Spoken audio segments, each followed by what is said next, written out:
Welcome. My name is Karen.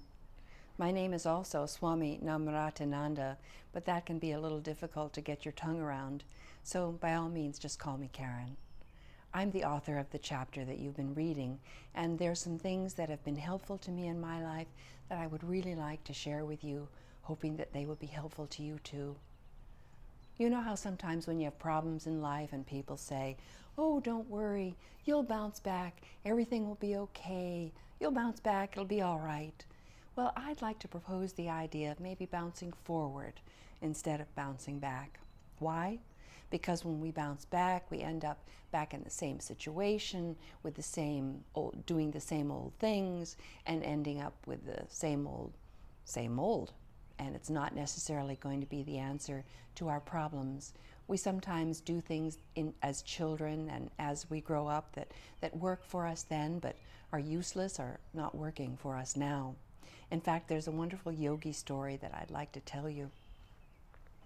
Once upon a yogi time, there was a young woman, and she had come to the point in her life where it was possible for her to make the journey to see the yogi who lived on top of the mountain and who knew the secrets to life. And so she packed up what she needed and she left her village and she crossed fields and meadows and walked through forests, and eventually she came to a river, and it was too big a river for her to be able to swim across, so she decided to build a boat, which she did, and she crossed the river. And when she got to the other side, she was very reluctant to leave this boat behind. I mean, it had worked so well for her, so she decided to heft it up on her back and go forward. So she did just that. Now, she was walking more slowly. It was much harder, but eventually, after days, she came to the mountain and she decided to climb the mountain with the boat on her back. And it took her a long time. But eventually she got to the top of the mountain, and there was the yogi with a smile on his face. And she said, "Sir, could you tell me the secrets to life?" And he said, "Well, most certainly, my dear. I'll be happy to tell you the secrets of life. But you would have been here a lot sooner to learn these secrets of life if you hadn't taken so long to carry that boat here." Now, this is meant to be a mystical story, which means we're meant to think about it and figure it out. But the gist of it essentially is that we sometimes have old ways of doing things that we carry forward in our life, things that worked for us before, but which are not going to serve us in the future. In fact, it's very worthwhile to go through the process of elimination as we go along in our lives, because there are ideas that are no longer serving us.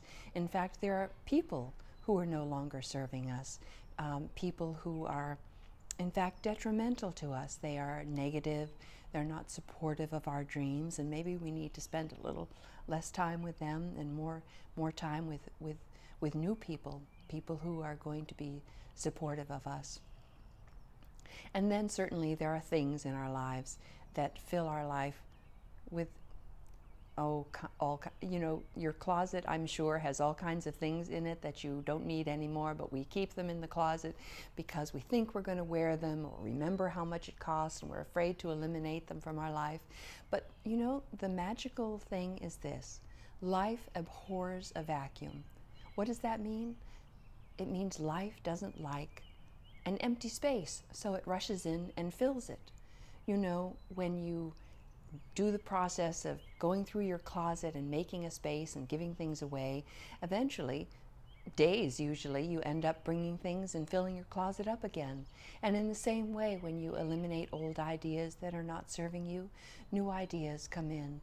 And then when we have new people that come into our lives, they bring in a new vitality, a new life.